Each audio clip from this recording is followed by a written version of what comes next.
네, 라이브 머니톡 시간입니다. 5월 가정의 달을 맞아서 벌써부터 지출 걱정하시는 분들 진짜 많을 거예요. 나갈 돈이 진짜 많거든요. 이미 많이 나갔어요. 네, 똑똑한 자산관리법이 굉장히 필요한 달인데요. 오늘은 자산관리에 유용한 만능 통장이 있다고 해서 알아볼까 합니다. 이 손지영 미래에셋증권 대전센터 선임 매니저와 함께 이야기 나눠보겠습니다. 어서 오세요. 안녕하세요. 네, 안녕하세요. 네, 반갑습니다. 반갑습니다. 네. 네. 자, 일단 이 5월 되면은 지출이 굉장히 많은 달이라 걱정이신 그렇죠. 분들이 많을 거예요. 네. 네, 맞습니다. 일단 내일 당장 어린이날이고요. 네. 저도 이제 집에 자녀가 2명이 둘이나 있으세요? 지금 벌써부터 지갑에 두둑이 돈을 넣어둬야 되는 상황인데 맞아요. 어떻게 세 분은 5월에 지출이 좀 많은 달이긴 한데 지출 관리가 잘 되고 계신가요? 쉽지 않아요. 사실 네. 미혼이라고 하면은 뭐 어린이날은 괜찮겠지 할 수 있는데 조카가 있거든요. 조카 있죠. 조카 있죠, 어버이날 있죠. 그렇죠. 이게 나갈 돈들이 꽤나 많아요.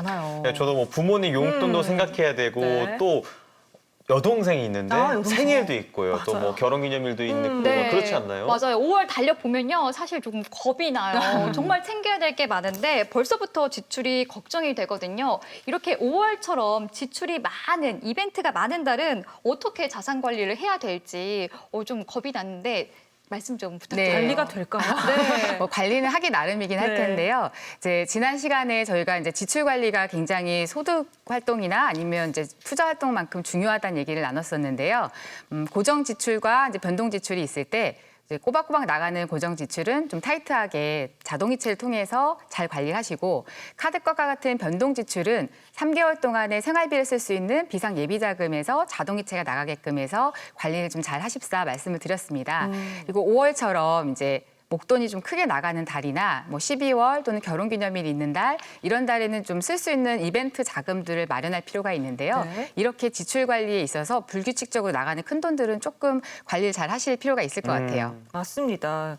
그리고 고정 지출 중에서는 또 나가야 되는 돈을 꼼꼼하게 챙기는 게 중요한데 사실 제 옆에 있는 남유식 아나운서가 가계부를 엄청 잘 쓰시더라고요. 예, 저는 가계부 쓰는 거 좋아해요. 이런 또. 지출 관리하는 데는 네. 이만한 게 또 없잖아요. 아니, 가계부 어떻게 쓰세요? 그렇죠. 저는 요즘에 뭐 스마트폰으로 가계부 앱도 어플로도 많이 정리를 하는데 일단 월초가 되면 저 수기로 수기요? 수기 손으로 직접 네, 제 플래너에다가 어. 이제 월초에 이번 달에 들어올 예상 수입을 적어두고 네. 그다음에 이제 이번 달에 고정적으로 나가는 지출 있잖아요. 뭐 네네, 그쵸. 아파트 관리비라든지 핸드폰비 기타 등등 네네네. 다 해서 그 고정 지출을 뺀 제가 가용할 수 있는 금액을 일단 예상해 놓고 오. 상정해 놓고 거기서 주식 투자 몇십 %, 뭐 예적금 얼마 이렇게 다 수입 그래서 제 비상금 이렇게 방금 어린이날 이럴 때 쓸 돈 다 퍼센트를 나눠서 통장도 이체를 시켜놔요. 이거 굳이 수기를 할 필요가 있나요? 쓰면서 또 지난달에 대한 반성도 되고 앞으로 어떻게 쓸지. 아, 요즘 어플이 네네. 잘 나와 있는데. 예. 아니 남유식 아나운서님 이렇게 얘기 들어보면 네. 의외의 면이 너무 많아요. 네. 제가요? 네. 쓸것 같이 생겼나요? 가계부 안 쓸 것 같은데 가계부 쓰시고 어플 활용해 스마트폰만 쓸 것 같으신데 수기로 또 쓰신다 예, 보니까 예. 좀 굉장히 의외의 면이 많으신데 네. 일단 잘 하고 계신 것 같습니다. 뭐 제가 뭐 점검을 하고 할 적은 아니지만 실제로 이제 가계부를 쓰시면서 지출 관리하시는 건 참 잘하시는 것 같고요. 다만 사용하실 자금, 그러니까 지출 항목을 먼저 쓰시고 남은 돈을 저축하는 것보다는 미리 내가 투자하려고 하는 저축액이 있었으면 저축액을 먼저 빼시고 나머지를 지출하시는 게 좋을 것 같고요. 이제 저축하시려고 하는 투자 자금의 일정 부분은 뭐 연금 자산이나 이런 노후 자금에도 좀 대비를 하시면 더 좋을 것 같습니다. 방금 감사합니다. 이제 저축을 말씀하셨잖아요. 네네. 저는 요즘에 은행 예금은 이자가 너무 낮아서 조금 맡겨두기가 그렇고 또 주식을 하자니 좀 무서워요. 잃을까 봐. 이럴 때 좀 어떻게 하면 좋을까요? 네, 지난번에 제가 살짝 말씀을 드렸는데 만능 통장이라고 할 수 있는 ISA 계좌에 대한 얘기를 조금 드릴까 합니다. 네. 이게 이제 무슨 말이지 하시는 분들이 많이 계신데요. ISA는 Individual Saving Account라고 해서 이제 그 말의 줄임말이라고 보시면 되고요. 개인 종합자산 관리라고 부르는데 좀 거창해 보일 수 있지만 쉽게 생각하시면 세금우대 통장이라고 생각하시면 되세요. 그러니까 세금우대 통장이란 것은 이제 일정 부분은 비과세를 해주고 그또 나머지 금액은 분리과세를 해주는 형태인데요. 2016년도에 처음 출시가 됐고 정부에서 이제 국민들의 자산 증식에 조금 더 이바지를 하고자 하는 취지로 만들어진 계좌라고 보시면 됩니다.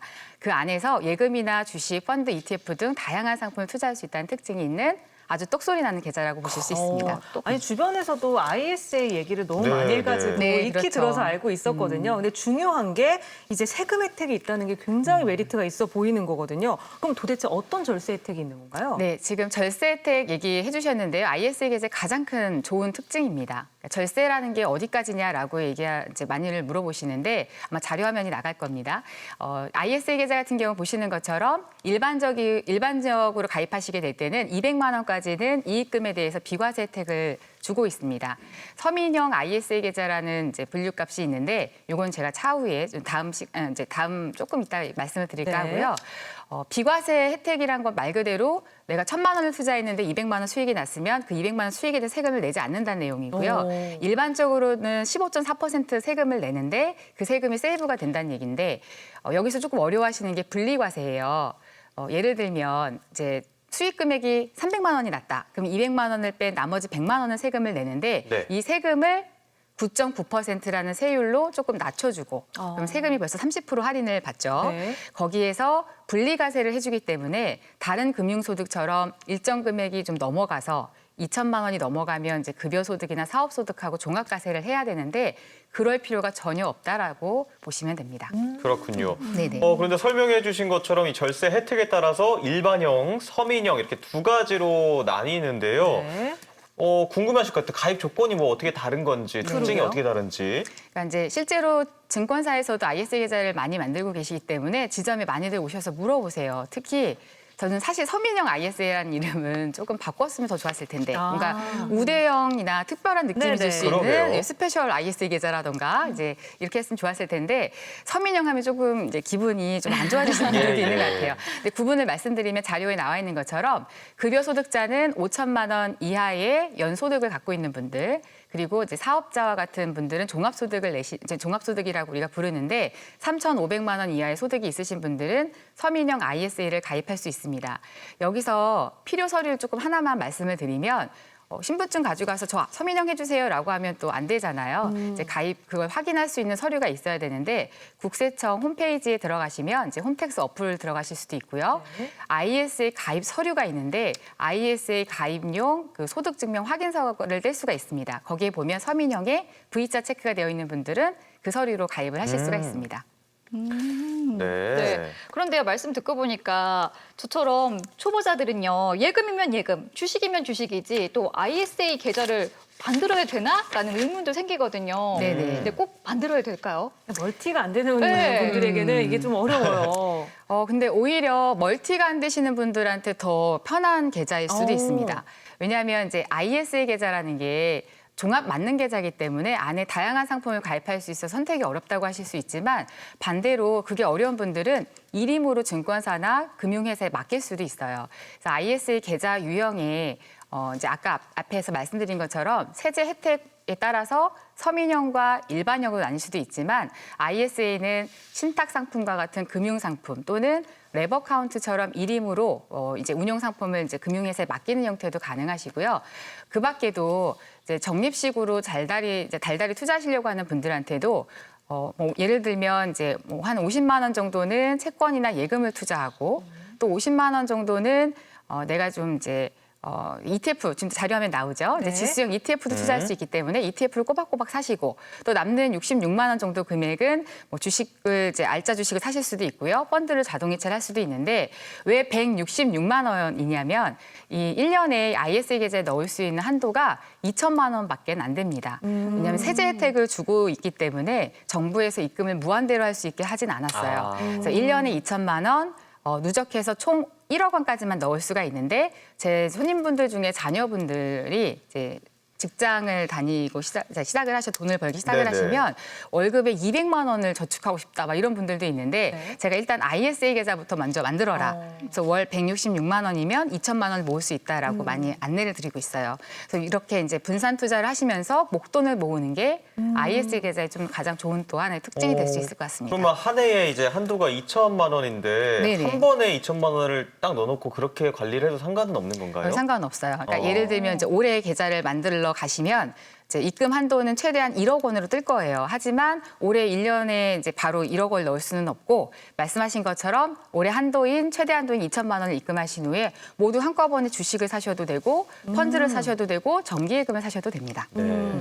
이 ISA라는 게 그러니까 투자도 가능하다고 하니까 굉장히 메리트가 느껴지는데 거기에다 절세 혜택까지 있다고 하고요. 근데 아까 말씀하신 것처럼 2016년에 나온 상품이란 맞아요. 말이죠. 최근 들어서 또 더 많은 분들이 관심을 가지시는 것 같거든요. 특별한 네네. 이유가 있을까요? 그러니까 실제로 좀 뉴스 보도에도 많이 나왔을 거고요. 이제 많이들 ISA 계좌 가입하러 핫하다고 하니까 한번 네네. 나도 해볼까라고 이제 많이들 문의를 하실 겁니다. ISA 계좌가 올해 들어서 유독 얘기가 나오는 이유는 좀 세법이 몇 개 바뀌었기 때문인데요. 일단 가장 큰 것은 말씀드렸던 비과세 혜택과 분리과세 혜택은 원래 5년을 유지하셨어야지만 다 받을 수 있는 혜택이었어요. 그게 올해부터는 3년으로 최소 기간이 조금 줄어들었습니다. 그리고 이제 두 번째로는 ISA 계좌를 가입하려면 원래 소득 확인 증명 서류를 반드시 가져왔어야 되는데 이게 이제 그냥 보통 신분증만 들고 이렇게 금융회사에 오신단 말이에요. 네. 근데 이제는 ISA 계좌를 만드실 때 보통의 경우 이제 신분증만 가지고 오시면 대한민국 19세 이상의 성인이라면 다 계좌를 만들 수 있게 되었고요. 제가 앞에서 이제 서민형 계좌 서류 필요하다 말씀드렸는데요. 네네. 이게 사실은 신분증만 갖고 와서 이게 또 하나의 팁인데 네. 신분증 하나만 들고 오셔서 일반형을 만드셔도 돼요. 왜냐하면 네. 국세청에서 알아서 그 조회를. 가입 연도 직전 연도의 소득을 확인한 후에 그 이듬해 2월 달에 자 당신은 일반형으로 텄지만 서민형입니다라고 통보를 해줘요. 친절하게 안 네, 되는. 친절하게. 그럼 혜택이 늘어나는 거네요. 그럼요, 늘어나죠. 근데 이제 실제로 손님들은 이제 그런 걸 모르다 보니까 투자자분들은 너무 어렵게 ISA 계좌 확인 서류 저 떼왔어요. 서민형으로 만들어주세요. 라면서 고생을 하시는데 일반형으로 만드셔도 자동으로 서민형으로 바뀔 수 있다.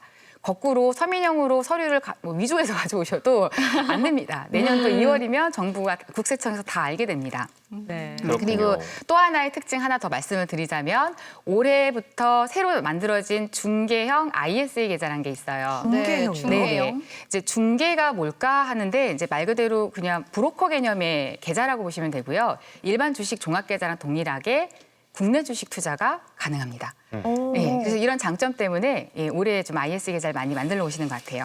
이 중개형 ISA 직접 주식 투자도 가능하다니까 저에게 더 네네. 매력적으로 느껴지는데요. 그렇다면 일반 계좌로 저희가 보통 주식을 샀을 때랑 이 중개형 ISA 계좌로 주식을 매매했을 때는 어떤 차이점들이 존재할까요? 네, 이 질문도 많이 받는 질문입니다. 우리가 중개형 ISA 계좌에서 주식 투자를 하게 될 때 무슨 차이가 있을까요? 라고 많이 물어보시는데 일단 첫 번째로는 국내 주식 같은 경우에 매매 차익은 참 세금이 나갈까요? 안 나갈까요? 매매 네, 차익이요. 예를 들어 삼성전자 주식을 샀는데 네. 500만 원을 버셨어요. 네네. 근데 세금을 낼까요? 안 낼까요? 내지 않아요? 낼것 내는데 같죠. 그 번 금액에 따라서 비례하게. 적게 벌면 안 내고 많이 벌면 그래요? 내고. 그런 세법도 있나요? 저희가 많이 그렇군요. 부족합니다. 일단 지금 국내 조세 특례법상 이제 국내 상장되어 있는 주식의 경우는 이제 상장 거래소에서 장내에서 매매를 하셨을 때 네. 이제 매매 차익에 대해서는 비과세 혜택을 받을 수 있습니다. 그래서 과세가 제외가 되는데요. 삼성전자를 사셨던 분이 매매 차익에서 수익이 났더라도 우리가 배당금을 받게 되시면 과세를 합니다. 그 배당금이 이제 은행 예금 가입하셔도 우리가 이자 받을 때 15.4% 내듯이 동일하게 세금을 내요. 근데 이제 ISA 계좌에서 주식 투자를 하시게 될 때는 배당금에 대해서 절세 혜택을 받을 수 있기 때문에 비과세. 200만 원 배당금 받으시려면 얼마의 삼성전자 주식을 사야 될지 계산이 잘 안 되시죠? 많이 넣으셔야 됩니다. 그래서 이제 우리가 배당금에 대한 절세 효과가 있기 때문에 그런 분들이 이제 중개형 ISA 계좌에서 투자하셨을 때 굉장히 효과를 많이 보실 수 있다고 볼 수 있고요. 또 하나의 특징은 이제 손익통산이라는 얘기인데 이거는 조금 어려운 얘기일 수도 있어요. 그러니까 쉽게 얘기하면 한 주머니 안에 손해본 게 있고 이익 난 게 있다면 네. 두 개를 퉁쳐서 이제 실제로 내 순수익에 대해서만 세금을 문다라는 내용이 손익통산입니다. 손익통산 효과. 저 여기부터 다시 한번 짚고 넘어가야 될 것 같아요. 네네. 살짝 감이 안 오거든요. 실제로 어떤 내용이고 어느 정도로 이득이 된다는 건지 설명 부탁드려요. 손익통산은 투자자분들이 조금 어려워하실 수도 네. 있어요. 네. 근데 제가 이제 쉽게 예시를 한번 설명을 드려보면 우리가 투자를 할 때 뭐 한 종목만 투자하는 건 아니니까 이제 펀드를 투자했을 때 1,000만 원 정도 수익이 났다고 가정을 해볼게요. 지금 네. 자료 화면이 나오는데요. 펀드를 투자해서 1,000만 원을 벌었으니까 세금을 내야겠죠. 보통의 경우 일반 계좌에 투자를 하셨다면 우리가 원천징수가 돼서 15.4%인 154만 원 세금을 내셔야 됩니다. 네. 그렇기 때문에 아깝지만 1,000만 원 벌었으니까 하고 세금을 냈어요. 그런데 내가 국내 주식을 산 거에서 800만 원 손해를 봤어요. 네. 그러면 이 투자자분들 같은 경우는 안타깝죠. 800만 원 손해를 봤지만 그냥 과세가 안 되는 국내 주식이기 때문에 내 과표에 어떤 영향을 주지 않습니다. 그래서 그냥 세금 154만 원을 내고 200만 원 벌었는데 154만 원 세금까지 내고 나니까 통장에 46만 원 수익밖에 안 남는 거죠. 자, 근데 ISA 손익 통산을 하게 되면 이게 어떻게 바뀌는지 보십시오. 네. 일단 1,000만 원 수익이 난 거에 대해서 세금을 내야 되는데 당장 안 냅니다. 왜냐? 손익을 통산해서 합산해서 계산을 하기 때문이고요. 여기서 국내 주식이 과세가 안 되는 게 맞지만 ISA 계좌 내에서는 국내 주식의 손실 부분을 우리가 상계 처리를 해줍니다. 상계 처리를 해주기 때문에 1,000만 원의 수익금에서 800을 뺀 나머지 200만 원만 과세 표준이 되고요. 이 과표에 대해서 세금을 딱 내려고 보니까 ISA 계좌 제가 최소 얼마가 비과세라고 말씀드렸죠? 200만 원이죠. 200만 원. 그렇기 때문에 200만 원 비과세 혜택을 보기 때문에 이 경우에는 세후 수익 200이지만 세금을 전혀 내는 안 내게 거네요? 돼서 저게 내 전체 이익 금액이 되실 수 있는 거죠. 딱 맞췄네요. 어떻게 또 200만 원에 딱 손익이. 어떻게 네. 46만 원에서 네. IS 계좌를 한다고 200만 원으로 네, 이렇게 이거 좀 극단적으로 보면 실제로 세후 수익 금액이 뭐 100만 원 이상씩 차이 나는 경우가 있을 수 있다는 거죠. 네. 아주 좋은 그 설명으로 확 와닿았습니다. 그렇다면 IS 계좌를 선택할 때 아까 중개형 네, 네. 얘기해 주셨잖아요. 맞아요. 중개형의 경우에는 어떤 투자자들이 활용을 하면 좋을까요?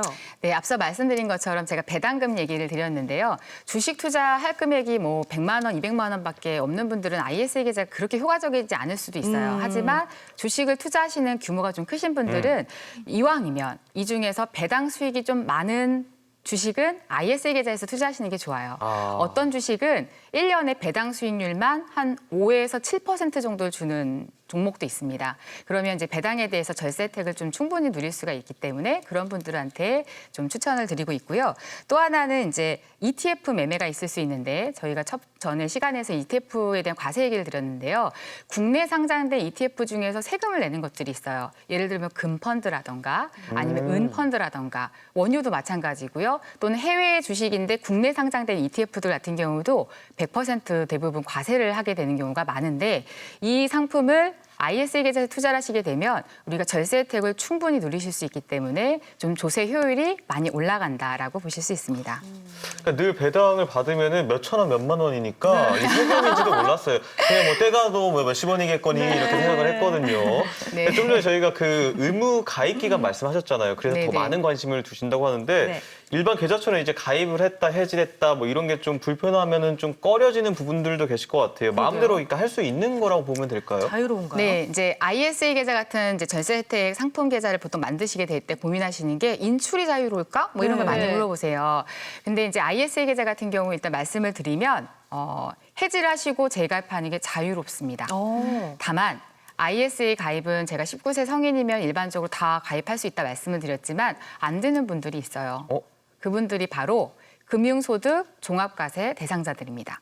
과거 3년 동안에 한 번이라도 금융소득이 2천만 원 이상 넘어서 내가 종합과세 신고를 했던 사람이다. 이러면 ISA 가입이 안 돼요.